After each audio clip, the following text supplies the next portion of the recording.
아무튼 이 화엄경도 이제 화엄경도 끝나갑니다. 화엄경 1단에서 9단, 10단 되는 과정을 설명을 드렸고, 대승보살의 길을 밝히다는 이 강의는 보살 정도에 관한 강의는 왜 하느냐? 화엄경은 시작부터 1단이잖아요. 이게 문제가 있죠. 1단까지 간다는 게 지금 앞에서도 말씀 다 드렸습니다만 대승불교 기본 경전 체계가 일지되는데 일무량겁 그렇게 잡아놨거든요. 그럼 여기에 없잖아요, 지금. 일지부터 7단까지 가는데 또 동등한 무량겁, 또 동등한 무량겁이 이제 7단 되고, 7단에서 이제 10단까지 가는데 대충 이렇게 보거든요. 그래서 3무량겁 걸린다고 합니다. 그러니까 뭐 무량겁은 뭐 어차피 헤아릴 수 없는 시간이니까 그냥 편하게 생각하세요. 그냥 좀 오래 걸린다 정도 생각하시면 돼요. 왜 오래 걸릴까요? 에고 습관이요. 에고 습기가 그렇게 안 털린다. 쉽게 털리지 않아요. 한생 산다고 털리지 않죠. 그냥 그렇게 살다 가시는 거예요. 바뀌었다고 착각하시는 거지 대부분 그냥 그렇게 살다가. 기질이 바뀌는 게 아니라 습기가 근본적으로요. 쌓이면 더 쌓이지 털리지 않아요. 무지와 아집이 심해지면 심해지지 이게 밝아지기가 어려워요. 실제로. 그래도 육바라밀 공부, 양심 공부한 양반들은 이게 조금 밝아져서 더 나은 모습이 나옵니다. 그래서 영성이 높아지냐 낮아지냐 그 관점만 가지고 보는 거예요. 그러면 영성 개발이 이렇게 어렵다. 그런데 지금 화엄경은 1단부터 지금 시작하잖아요. 스토리가. 여기까지가 없잖아요. 여기까지를 보강해야 돼서 제가 이 강의를 하는 겁니다. 보살. 이걸 보강하기 위해서 실제로 화엄경 시작하기 전에 저 부분 9급에서 1급 가는 과정을 대략적으로는 얘기하고 시작했어요. 실제로 화엄경 강의가 바로 일지로 안 들어가고 앞에 한참 대승기신론이나 육바라밀 공부를 얘기해 드린 이유가 그것 때문인데, 이제 제가 좀 더 체계적으로 대승기신론을 기본 텍스트로 하되 다른 고전의 가르침까지 더 겸해서 9급에서 1급 되는 과정을 아주 소상히 한번 체계적으로 정리를 해둬야겠다. 그리고 이거는 막연하게 추상적으로 하는 얘기가 아니고 지금 홍익학당에서 지도하는 방식 그대로입니다. 홍익학당에서 현재 이런 과정을 통해서 이런 급수 구별을 해서 지도해요. 여러분이 학당에 오시면 이 급수 체크를 다 해드립니다. 공식적으로 이제 그 관리를 원하시는 분들은 해드려요. 그러면 정확히 여러분이 뭘 아는지 뭘 모르는지 서로 사기치면 안 돼요. 서로 허심탄회하게 얘기를 주고받고 되는지 안 되는지 본인을 평가하다 보면 본인 급수가 어느 정도인지가 나오고 올라가는 과정을 알 수 있어요. 근데 여기서 이제 막 여러분들이 그냥 대여 해버리면 이제 오판이 나옵니다. 오판이 나오면 오래 못 가요. 나중에 다른 문제가 생겨요. 그러니까 투명하게 자기 허심탄회하게 본인의 상태를 지금 이런 이 강의를 통해서 급수도 좀 따져보고 이러실 필요가 있고, 또 본인 판단을 다 못 믿으니까 또 멘토들한테 상담도 해보고 이럴 필요가 있습니다. 그래서 저는 이런 과정을 복잡하게 해서 저 어떤 다른 단체들처럼 과정을 복잡하게 해서 뭔가 돈을 벌기 위해서 과정을 만들고 이런 데 관심 하나도 없고, 지금 제 근본 관심은 어떻게 화엄경을 이 땅에 구현할 거냐. 화엄경에 있는 인간의 그 아름다운 영적 성취를 어떻게 이 땅에서 우리가 볼 수 있게, 현장에서 볼 수 있게 구현할 거냐. 실제로 일지보살, 이지보살들이 이 땅에 나와야지 재밌는 거잖아요. 나오게 하자는 그 목표를 가지고 연구하기 때문에 지금 유불선 모든 그 가르침들의 정수를 화엄경에다 모아서 강의를 했고, 거기에 밀교적인 것까지 다 넣었어요. 그래서 이제 1단 이후는 제가 할 만큼 한 것 같아요. 1단 되는 것까지 한번 가봅시다 하는 겁니다. 그래서 지난번에 설명 어디까지 드렸었죠? 요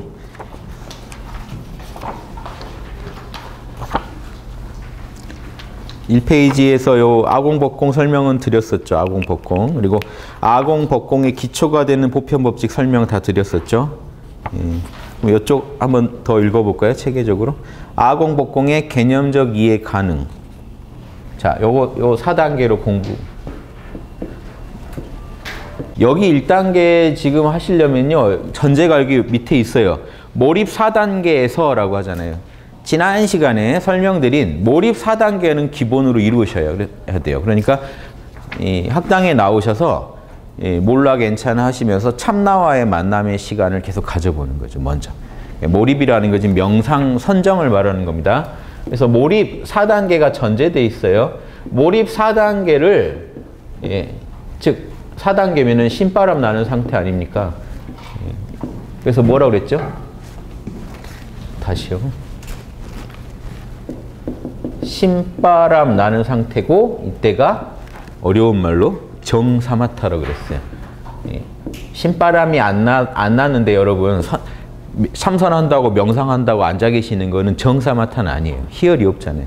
근데 이 참나를 만나면 희열이 나요. 내면에서 존재한다는 것 자체로 만족해하는 벅찬 희열이 올라옵니다. 그걸 느꼈을 때 정사마타. 정사마타를 얻은 뒤에 이제 정사마타를 얻었으면요 반드시 정이빠사나를 얻어야 됩니다. 이빠사나는 지혜죠. 자, 요거는 선정이고 정해쌍수예요. 지혜롭자. 두 개가 합쳐져야지 여러분 참나를 알 수 있거든요. 자, 선정을 해야 참나랑 접속이 되고 지혜를 얻어야 참나가 어떻게 생긴 존재인지를 알아요. 참나가 뭐고 에고가 뭔지를 알 수 있거든요. 우리가 흔히 말하는 그 아공, 법공 중에 특히 아공은 흔히 얘기하시죠. 무상고 무하다. 현상계가 무상고 무하다. 열반 적정, 열반은 고요하다. 요거 구분하시려면요. 여러분 참나를 만나야 될 거 아닙니까? 참나 만나시기 전에는요. 그 말은 다 의미가 없습니다. 에고 입장에서 무상고 무하를 얘기하고 무상고 무하가 아닌 뭔가 열반이 있을 것이다. 이런 걸 안다고 해서 도움이 되는 건 아니에요. 도움이 미미하죠. 근데 참나를 직접 만나고 나면 참나는 확실히 그 속성이 고요하고 에고는 확실히 속성이 무상고 무하다. 이거 알려면 오로지 정해쌍수입니다. 이 두 개 만나는 수밖에 없어요. 초기 불교 이래 어떤 불교, 어떤 종교도 아무튼 다 이거예요. 다른 종교까지 포함하더라도 정해쌍수가 답니다. 명상과 지혜, 명상과 지혜. 이 지혜를 얻었을 때 이제 사랑이 나옵니다. 결국 명상과 지혜, 사랑이면요. 모든 종교의 핵심 가르침이 다 들어와. 그래서 명상 없는 그 지혜라는 건 없죠. 어느 종교도. 하느님을 믿는 종교라면 하느님과 합일이 명상이에요. 그리고 하나님과 하나가 된 상태에서 고차원적인 어떤 지혜를 얻는 거. 이게 하나님이 주는 지혜를 얻는 거죠. 인간적 지혜가 아니라. 요거 얻으려고 명상하시는 거예요. 그래서 맨 여러분 인간적 생각, 에고적인 생각만 계속 하고 계시면 곱씹으면 아무리 생각해도 나만 옳아요. 근데 명상을 한다고 내려놓고 다 내려놔서 신바람이 날 정도로 정사마타를 얻고 다시 나를 보면요. 객관적으로 나를 보게 됩니다. 우주적 입장에서 나를 봐요. 그러면 잘못된 것들이 그때 보여요. 그러면 무엇이 옳고 그르고가 잘 판단이 됩니다. 자, 정해는 이렇게 다. 그래서 이 정과 해를 결합시켜야 여러분 선정과 지혜가 결합돼야 참나를 아는 거예요. 그때 우리는 자 이걸 했을 때 견성 완벽한 견성이 아니더라도 견성 체험을 하려고 해도 정해가 만나야 돼요. 선정과 지혜를 충돌시켜야 자명해져요. 자, 선정만 들었다. 명상을 들어서 참나를 만날 수는 있어요. 만나도 지금 그게 참나인지 뭔지 모릅니다. 지혜, 개념으로 정립이 안 된 건 아는 게 아니에요. 남한테 설명 못하는 건 아는 게 아니에요. 그래서 이 지혜를 얻으셔야 여러분. 자, 지혜는 그때 지난 시간에 한 거 좀 정리해 보는 거예요. 지금 여기 들어가시게.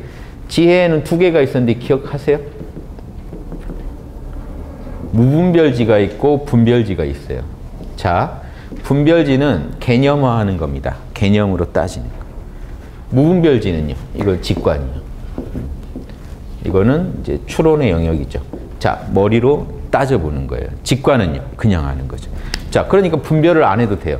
자, 지혜에는 두 개가 있어서 참나, 선정을 통해 참나랑 하나가 되면요. 지혜가 없을 수는 없어요, 사실은. 선정에 드시기만 해도 지혜는 있어요. 직관적으로요. 아, 이게 뭐다 하는 게 있어요. 알아지는 게 있어요. 그냥 알아지는 게. 그런데 그게 문제는 여기서 많이 결정나요. 선정을 하면 무분별지는 사실은 자동으로 와요. 그런데 이 분별지, 무분별 상태에서 나와서 무분별, 이걸 후득지라고 하는 이유가 무분별에서 나온 뒤에 얻어지는 지혜예요. 일반 분별지가 아니라 일반 에고로 하는 것도 분별지입니다. 개념으로 따지시잖아요. 여러분 평소에. 무분별지에서 바로 나와서 분별지를 쓰는 건요. 명상 상태에서 사고를 하는 거예요. 그러니까 이게 몰입이면 이쪽은 몰입 사고죠.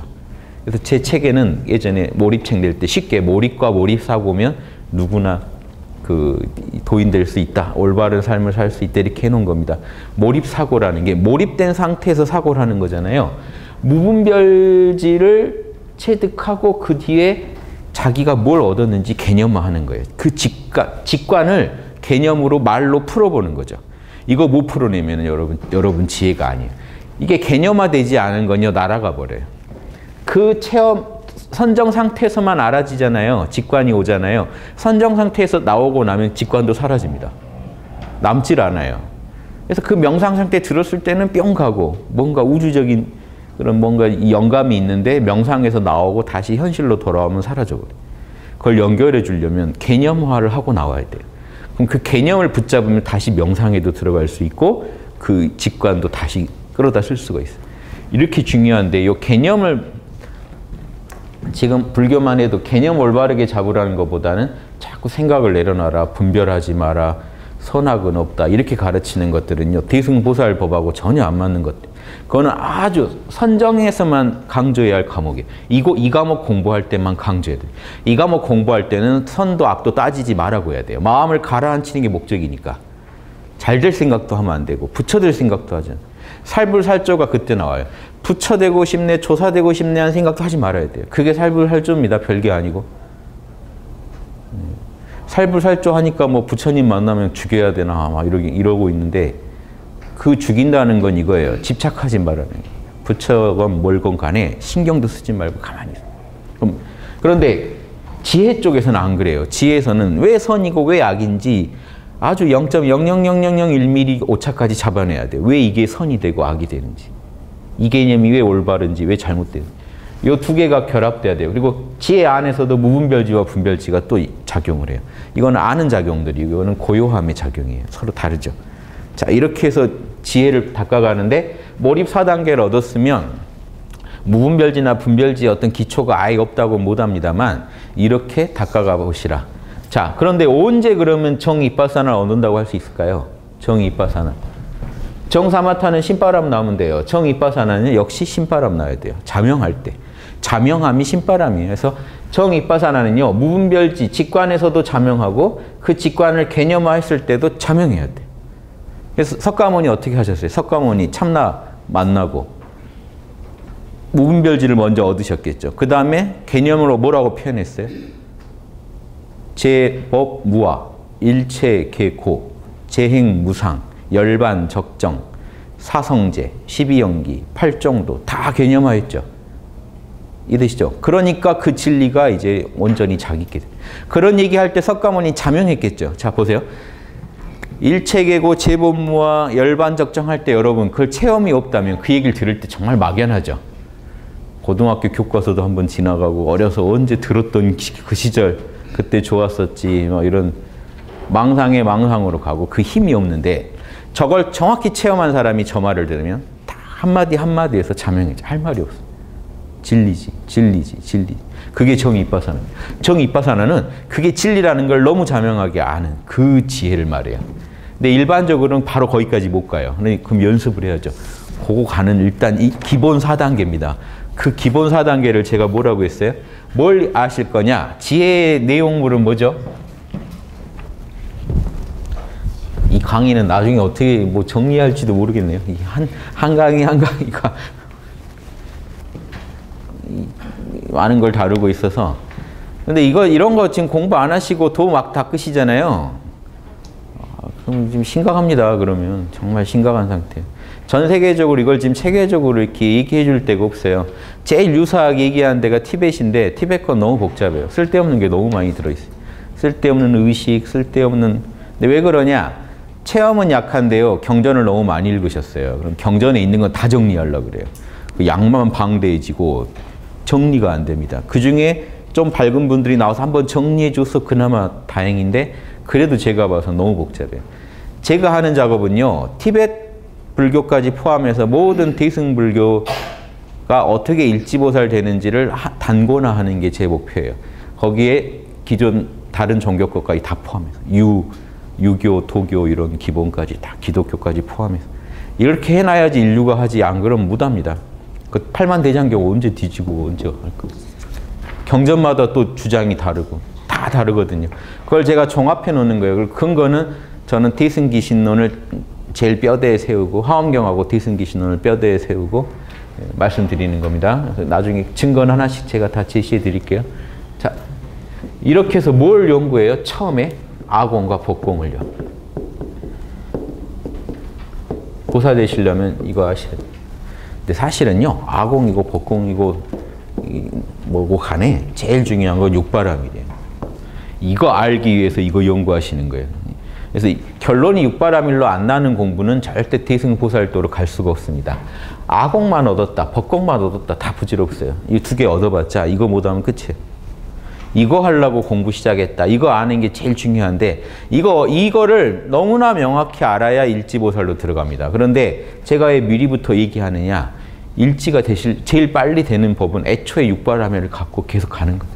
육바라밀만 품고 지금부터 걸어가시면 제일 빨리, 제일 속성으로 일지까지 넘어가실 거예요. 보세요. 초기 불교는 아공 잘 알죠.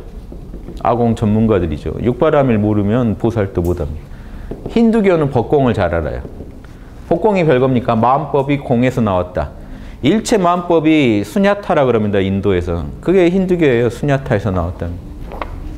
그런데 문제는 뭐냐면 이 양반들은 천지 만물이 다 공, 브라만에서 나왔는데 그러면 천지 만물을 가서 열심히 경영할 생각을 해야 되는데 나아가서 그게 아니라 천지 만물이 공에서 나왔으니까 난 공만 붙잡고 있겠다. 결론이 똑같아요.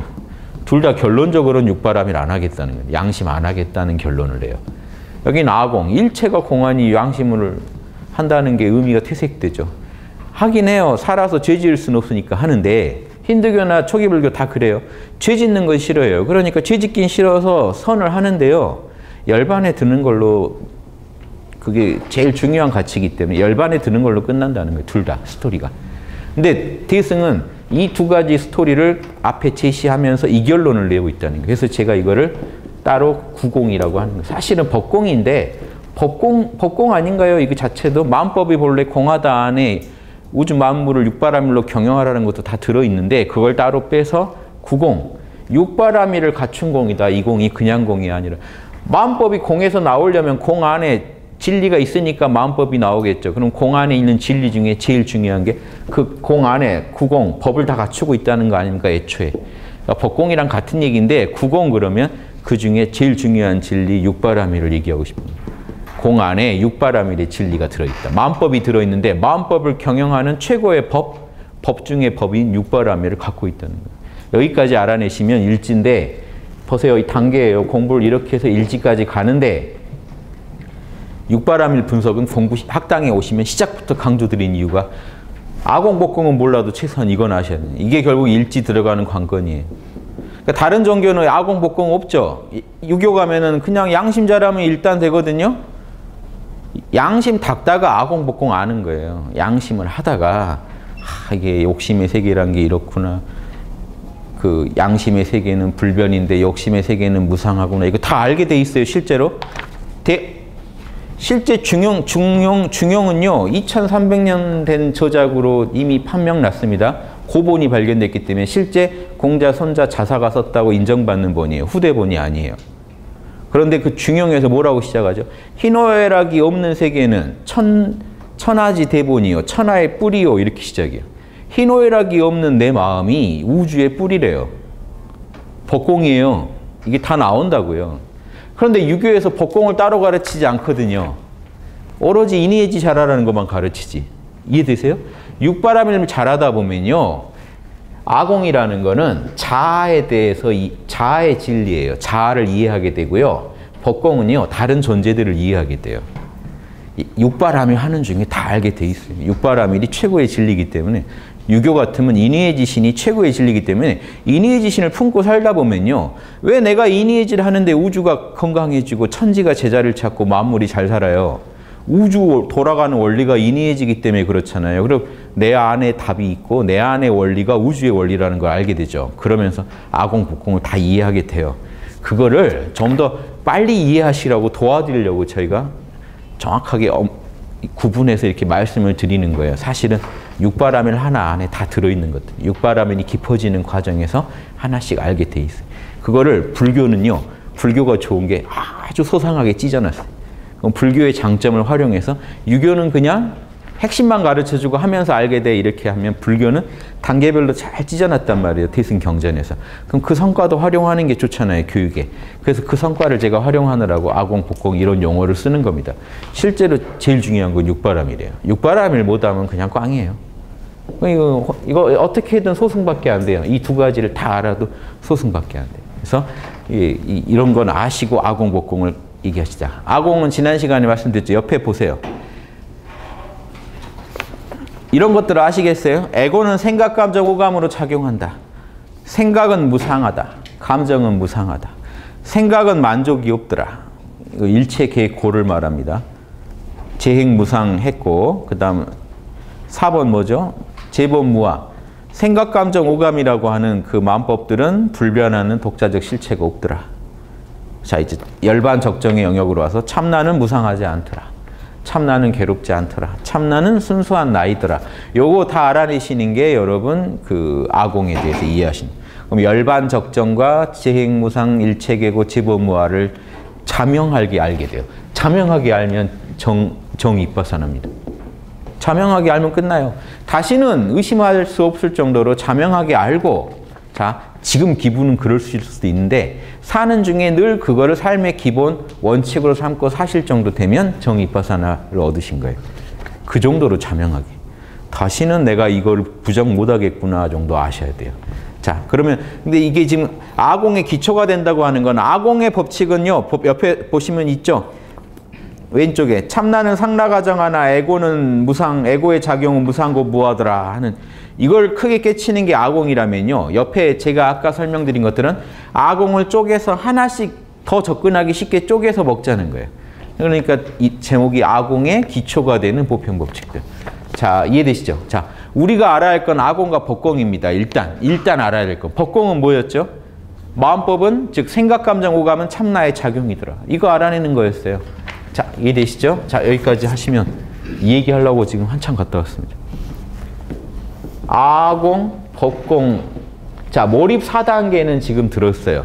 학당에 오셔서 참나는 지금 만나요. 참나는 만나시는데 아공, 법공 아세요라고 이제 멘토가 물어보면 긴장되는 단계가 이 정도죠. 식은땀 나고. 그럼 이제 접근을 하셔야죠. 어떻게 이해하시면 될 거예요? 정 사마타만 얻었지 정 이빠사나를 못 얻어서 자신이 없는 거예요, 지금.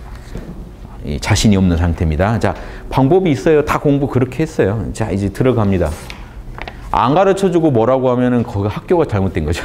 아니, 교과 과정이 없었는데 제일 당황스럽지 않아요? 가르쳐준 적이 없는 걸 시험에 내는 선생님들. 이 정도는 알 거라고, 내가 가르친 거 가지고 이걸 풀 수 있을 거라고 아주 뭐 자신하셨을 때나 그건 내야 되는 거 아닌가요? 최소한. 따라서 저희가 뭐 생소한 질문 드린다고 해도요. 학당에서 충분히 여러분이 아실 만한 거를 질문 드리지 다른 걸 드리면 우리가 잘못된 거예요. 그러니까 이 기본을 잘 익히시면 다른 응용 문제도 다 풀 수 있습니다. 자, 그래서 제일 기초가 아공, 복공에, 자, 여기서 보세요. 개념적 이해, 가능 이렇게 했습니다. 자, 이 단계를 거치셔야 돼요. 지금 여러분 어느 단계쯤 오셨는지 보세요. 아공, 복공 지금 제가 강의한 얘기 듣고 개념적으로는 무슨 말인지는 알겠네요. 지금 여기. 일단 2단계는 넘으셔야죠. 2단계는 지금 되시겠죠? 무슨 말인지는 알겠네. 말 좋네. 뭐 이렇게. 나랑 상관은 없지만 말은 그럴싸하네. 저게 진짜일까? 뭐 아직 알 수 없죠. 그러니까 개념적 이해만 하신 거예요. 무슨 말인지 이해한 단계. 이때가 이제 그 불교의 이런 4단계 구분법으로 말하면 난 한문이 난자입니다. 난위라고 해서 이제 열기가 발생했네. 열기가 발생하면요. 그 다음 열기가 타올라서 뭐가 되죠? 열기가 절정에 올라요. 정위에 들어갑니다. 정위. 왜 요 부분도 드리냐면 이게 지금 이 4단계가요. 초기 불교에서 똑같이 했던 단계예요. 거기서는 아공만 해서 그렇지 저는 법공까지 넣어서 좀 더 세련되게 다듬은 것뿐이에요. 초기 불교에도 그대로 있어요. 그래서 그게 이제 부파 불교 때도 그대로 하던 거예요. 저는 지금 뭐 그 초기 불교, 대승불교, 뭐 유불선 다른 종교 뭐 다 녹여서 내놓은 겁니다. 여기에는 그래서 지금 사실 제 강의가 정보량이 너무 많아요. 그래서 여러분들한테 지금 일단 이것만 이해하시라고 말씀드립니다. 이거 이해하는 게 급하니까. 나중에 여력이 되셔서 다른 종교 경전들 갖다 놓고 제 강의를 푸시면요. 제 한 강의 푸시는데 아마 책 한 권씩은 이렇게 나올 정도의 정보량이 녹아져 있어요. 제가 다 설명을 못 드려서 그래요. 남들은 논문을 쓰지 그러냐는데 논문을 쓸 수도 없어요. 지금 저는 한 강의 때 거의 한 논문 하나 쓰는 정도의 아이디어를 제시해 드리는 거기 때문에 이걸 다 설명드리기도 힘들어서 일단 강의로 남겨놓는 거예요. 제가 정리할 수 있는 거는 인류가 발견해낸 영적 지혜는 다 연구해보고 녹여서 말씀드리는 겁니다. 이거 풀면은 너무 끝이 없이 풀어져요. 실제로 나중에 시간 날 때 그건 풀면 되니까. 일단은 우리가 써먹어야 되니까 결론부터 말씀드립니다. 아공, 법공의 개념적 이해가 가능하냐? 요 말 어렵진 않죠. 이 안에도 되게 제가 경전의 근거나 이 모든 근거를 갖추고 말씀드린다는 거예요. 체험적 근거나 경전적 근거를. 자, 그런데 일단 여기서는 개념적 이해. 초기 불교에서는 열기가 발생한 정도로 봤습니다. 두 번째는 뭘까요? 아공, 법공, 이거 오해하시면 안 되는 게 아공, 법공의 개념적 이해인데 좀 더 들어가 보면요. 설명 들어보실래요? 몰입 4단계 상태에서는 아공, 법공의 기초가 되는 보편 법칙들에 대한 체험적 이해는 가능하다. 자, 이게 뭘까요? 말이 지금 좀 어렵죠? 자, 아공, 법공이라는 큰 주제에 대해서는 우리가 지금 개념적으로밖에 이해를 못하는 상태인데 아공, 법공의 기초가 되는 보편 법칙들 하나 예를 들어볼게요. 이거예요. 생각은 만족이 없더라. 감정은 무상하더라. 옆에 있죠? 요 하나하나에 대해서 어느 정도 체험은 있다는 거예요. 왜냐? 여기에 대해서는 체험적 이해다. 지난 시간에 설명 다 드렸어요. 나중에 지난 시간 강의 보시고 이 강의 보시면 혹시 안 보시고 보신 분들은 이해되실 거예요. 예. 기초가 되는 법칙에 대해서는 체험적 이해다. 자, 뭔 말이냐? 몰라를 일단 몰라에서 정사마타 얻으셨으면 아주 모를 수는 없거든요. 지금 여러분 생으로 와서 아공복공 개념 이해만 하는 게 아니라고요. 몰라는 해서 참나는 만날 정도는 해놓고 지금 하는 거잖아요. 그럼 최소한 신바람이 났다는 얘기는 아공복공의 어떤 기본적 체험이 없다고는 못 하거든요. 그러니까 잘게 쪼갠 법칙들의 하나에 대해서는 그래도 체험이 어느 정도 체험이 있으실 거라는 거예요. 그런데 아공복공 얘기를 바로 그런데 그분한테 참나는 상라가정하고 에고는 무상고 무합니까? 그러면 헉 하신단 말이죠. 그 말은 지금 개념적으로 이해하겠는데 쪼개서 얘기하면 아 그건 나 체험 있어요 할 정도는 지금 하셨다는 거예요. 왜냐? 정사마타를 얻었기 때문에 그래요. 이해되시죠? 선정은 하니까 참나도 기본적으로 지금 만나긴 만났단 말이에요. 개념화 안 돼서 그렇지. 그래서 지금 개념 체험적 이해다. 그럼 이 두 개가 체험적 이해 가능. 그래서 그러면 스토리가 어떻게 될까요? 그럼 그 다음에 아공복공에 대해서는 개념적 이해가 가능했으면 개념적 이해가 심화됐다고 보면 됩니다. 열기가 더 타올랐다. 열기가 정위에 도달했다. 그 다음은요. 그럼 이 순서만 한번 나가볼까요? 개념적, 그 다음 개념적 이해가 아직도 계속 개념으로 가는 게요. 이제 점점 자명해져 가고는 있는 겁니다. 이제 자명까지 왔다. 그러면 인위, 인가하는 자리, 진리를 인가할 수 있는 자리가 와요. 여기서 이제 인가가 이루어지면 어떻게 돼요? 체험적 이해가 가능해집니다. 자, 여기는 세제일이라고 해서 최고의 자리 이런 뜻입니다. 세제일이 세상에서 최고 자리. 자, 이거 얻으려고 이렇게 단계를 밟아온 겁니다. 자, 보세요.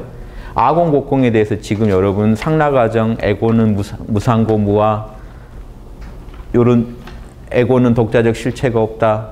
요런 얘기들이 안 하다으시죠. 처음에 바로는 법공, 생각감정 오감이 마음법이다. 생각감정 오감이 마음법은 즉 참나의 작용이다. 요게 바로는 못 나온다고요. 그럼 잘게 쪼개서 하나씩 맛을 보는 거죠. 맛을 보다가 보면 개념적 이해가 점점 심화되다가 자명해져요. 더 의심할 수 없어지다가 이제 내 참나 체험과 그게 딱 만나면서 체험적 이해가 가능했다는 건 자명도가 확 올라갔다는 겁니다. 자명도가. 지당하네. 자명하네. 즉, 자 보세요. 마지막 단계에서는요. 자명해져야 돼요. 아공, 복공의 진리들이 진리라는 확신이 확 옵니다. 이제 자명해집니다. 근데 왜 자명한 이해를 안 하고 체험한 이해라고 하느냐? 저는 그렇게 구분해서 써요. 자 보세요.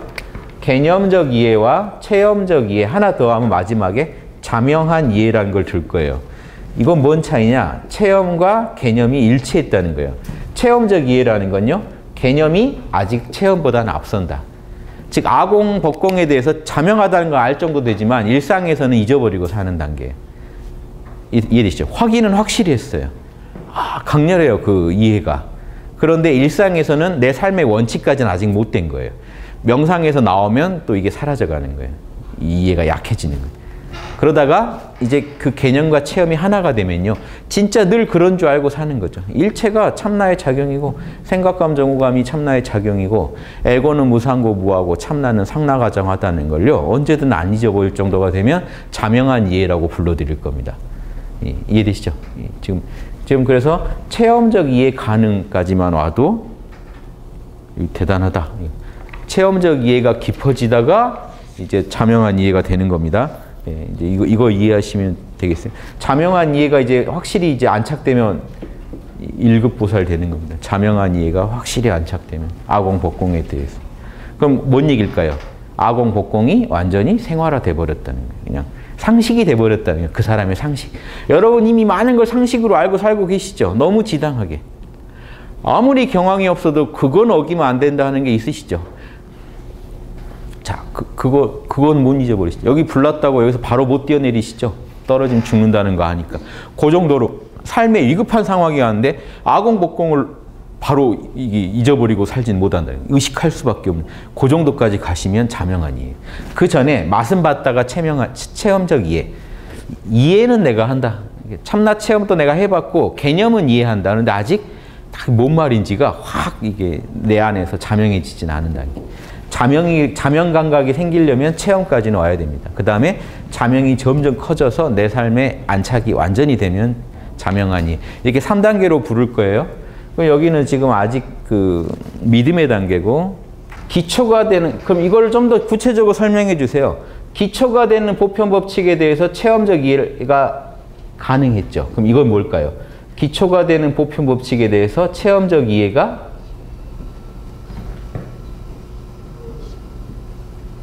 맞춰보세요. 때려 심화되겠죠. 예. 써있죠? 예. 그 다음에는요. 자, 체험적 이해 가능, 체험적 이해 심화. 그럼 이 얘기는 뭐냐면 생각이나 감정 하나하나를 분석했을 때 거기서 뭔가 자명도가 자꾸 높아지고 있다는 거예요. 그러다가 3단계쯤 되면 이 기초가 되는 보편 법칙에 대해서 자명한 이해가 가능해져요. 그 하나하나들은 너무 자명하다. 내 삶에 되게 이제, 그건 이제 내가 부정 못하겠다까지 가서 이게 자명한 이해가 심화까지 되면 하나하나 부분적인 보편 법칙들이 이렇게 심화되면 아공이라는 법공이라는 큰 개념이 내 안에서 체험이 가능해진다. 이해되세요? 좀 어려우시죠? 그래서 어려워서 제가 이거 그때 이거 한다고 고생 많이 했는데 오늘 요 얘기를 안 하고 가기가 뭐해서 또 했는데 이해는 되시죠? 자, 한번 정리 좀 해볼게요.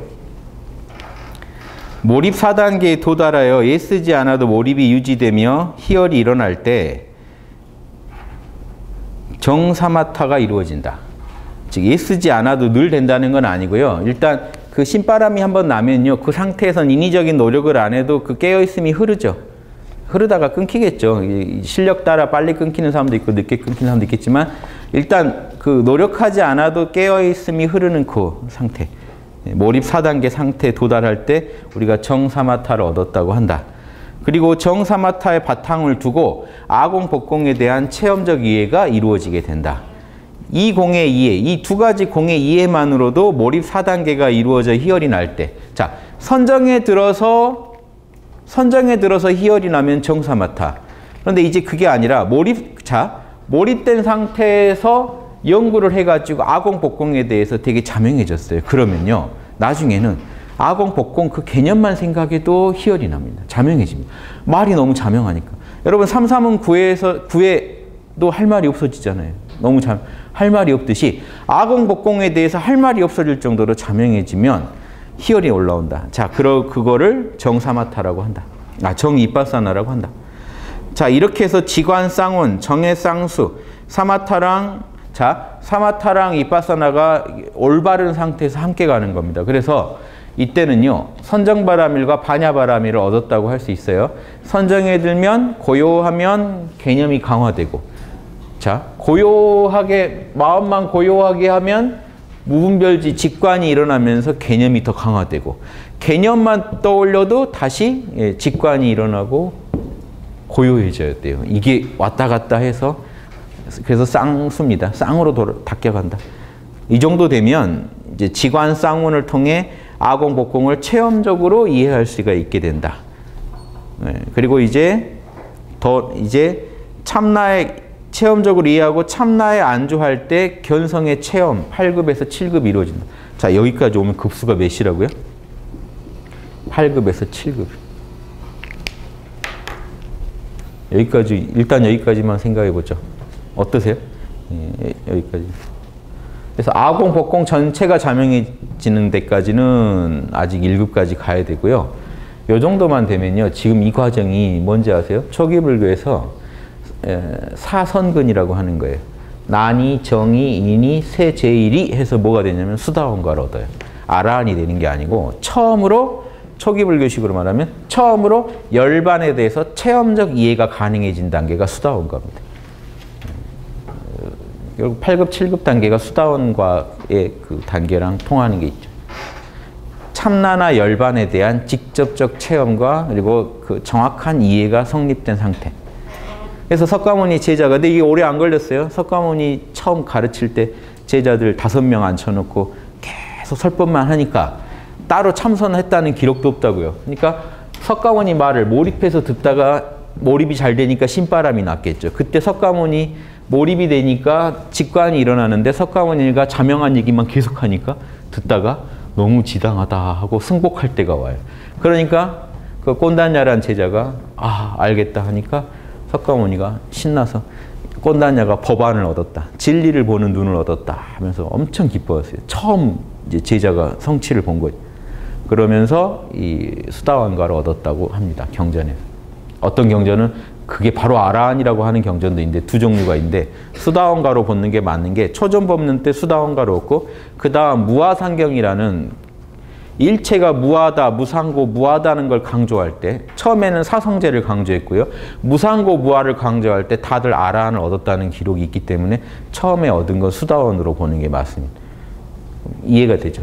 그게 그렇게 많이 안 걸렸어요. 며칠 안 걸렸어요. 집중적으로 석가모니 강의만 듣다가 아라한까지 갔어요. 그 5명이. 나머지 다음 제자들 또 와서 일주일 정도 집중 강의를 듣다가 다들 일주일에서 보름이면 아라한이 됐어요. 다들 그래도 왜 이렇게 빨랐을까요? 제가 생각할 때는 일단 다들 명상은 잘했어요. 일단 그 양반들 다 힌두교나 이런 데서 도 닦던 분들이란 말이에요. 명상은 나름 하던 사람들이. 그런데 그런 사람들을 앉혀놓고 몰입해서 자명한 얘기만 계속 해주니까 자기 체험하고 막 만나면서 자명해지고 지당해져 버린 거죠.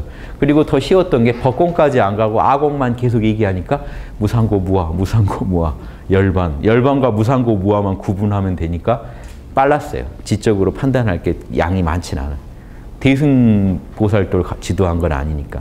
그러면 일주일에서 열흘이나 보름 집중적으로 그렇게 들으면요 얻어버리는 사람이 나옵니다. 그래서 다시는 잃어버리지 못하겠다가 돼버리는 사람들이 나와요. 이해되시죠? 이제 이렇게 해서 여기까지만 가도 8급, 7급만 가도 초기불교 지금에서 수다원 가면요. 지금 낭방불교 사원에 가면 일생의 목표가 수다원가인 분들 많습니다. 목표는 아라한인데 아무래도 힘들 것 같고 일단 최소 수다원이라도 한 달이 걸치면 수다원만 돼도 임육가라 그래서 이제 흐름에 들어갔다 그래서 성자에는 쳐주거든요. 그래서 대부분 처음엔 바로 아라한 목표를 세웠다가 조금 해보고는 수다원가로 바쁩니다. 그래서 죽는 날까지 수다원만 얻어도 열반은 보장받으니까 다음 생에라도 7생 안에 된다고 보장받으니까 일단 그 들어가는 걸 중시하는데 그게 별게 아니라 참나나 열반에 대한 체험적 이해가 가능해진 상태. 그래서 다 뒤져보세요. 남방불교, 부파불교 가르침, 뭐 아비달마 저 가르침 다 뒤져보시면 이때 직접지가 참나 열반에 대한 직접적 체험지가 이때 새 제1위에 온다고 돼 있습니다. 그래서 제가 거기에 맞춰놓은 거예요. 그래서 일부러 맞춰놓은 거예요. 제가 예전 어른들 구분법을 존중해서 맞춰놓은 거예요. 그래서 이 말이 어려워진 거예요. 이분들 거랑 맞춰보다 보니까. 그래서 그 두 가지 흐름만 아시면 돼요. 개념의 이해가 가능해지다가 개념 이해가 심화되고 개념 이해가 자명해지다 마지막에 체험적 이해가 오더라 하는 거는 그게 큰 주제일 경우 이런 식으로 설명을 드리고요. 그 작은 주제일 때는 이제 또 지금 여기서 설명드린 거는 또 작은 주제만 아니라 이제 체험적 이해 입장에서 체험적 이해를 1단계로 놓고 설명할 때는 체험적 이해가 가능하다가 체험적 이해가 심화되다가 자명한 이해가 가능해지다가 마지막 자명한 이해가 완전 심화되면서 하나 끝나는 이 두 개의 4단계 구조만 이해하시면 돼요. 지금 아공복공에서 이거 한 번 나왔죠. 한 번 더 나올 거예요. 그 90에서 한 번 나올 90에서 한 번 더 나올 거니까 요거는 2번밖에 안 써요. 나머지 계속 쓰는 건 이거예요. 체험적 이해 가능, 체험적 이해 심화, 자명한 이해 가능, 자명한 이해 심화. 요 4단계 구분법을 잘 이해해 두시면 아까 제가 쓰려다 만 게 이거예요. 체험적 이해가 가능하다는 게 확실히 화엄경에서 신이라고 하는 거예요. 그 부분에 대해서는 확신적으로 확신을 가지고 인가하게 됐다. 체험을 했으니까. 체험적 이해가 심화됐다는 건 순인이에요. 예. 자명함이 점점 커지니까 순종하고 따라서 실천해 보면서 인가한다. 예. 자, 그 다음 마지막 자명한 이해들에 보면 그냥 법인이라 그래요. 그냥 진리를 그대로 인가하게 됐다. 자명하다는 거는 그냥 그대로 우주 공식, 우주 진리를 있는 그대로 인가하게 됐다. 신인은 확신하게 됐다. 예, 순인은 이제 그대로 실천해보는 단계까지는 왔다. 체험이 점점 커졌다. 체험은 생겼다. 가능해졌다. 체험이 심화된다. 자명해졌다. 불교가 이 3단계로도 얘기하고 4단계로도 얘기해요. 그래서 항상 이게 다 경전에 있는 단계들입니다. 제가 임의로 만든 게 아니에요. 그래서 2가지 구분법이 있어요. 그래서 이제 이 2가지를요, 이게 섞어서 쓰기 때문에 불교 경전에서 제가 이거를 상황에 맞게 배열해서 말씀드릴 건데, 이 아공, 법공과 같은 큰 개념, 여기서는 지금 법공을 바로 아냐? 그러면 여러분 자신 없으실 수 있다고요. 그럼 법공에 대해서 개념적으로 이해해 가시라. 그러면서 작게 쪼개진 각계 격파하시라. 잘게 쪼개서 생각이건 감정이건 하나라도 격파하시라. 뭔가 하나라도 체험적 이해를 쌓아가시라. 그 체험적 이해가 심화되다가 점점 자명해지다가 자명함이 심화되면 그 작은 거 하나라도 전체 큰 개념도 먹을 수 있게 된다. 큰 덩어리도 소화할 수 있게 된다. 이런 스토리입니다. 작은 거를 먼저 먹을 만한 걸 먹어서 전체를 다 먹게 되는. 여기까지 이해되시죠? 어려운 거에서 제가 5분 쉴 텐데요. 아무튼 혹시 이게 이해가 잘 안 되시는 거 있으면 또 말씀해 주시고요. 예, 5분 쉬고 다시 하겠습니다.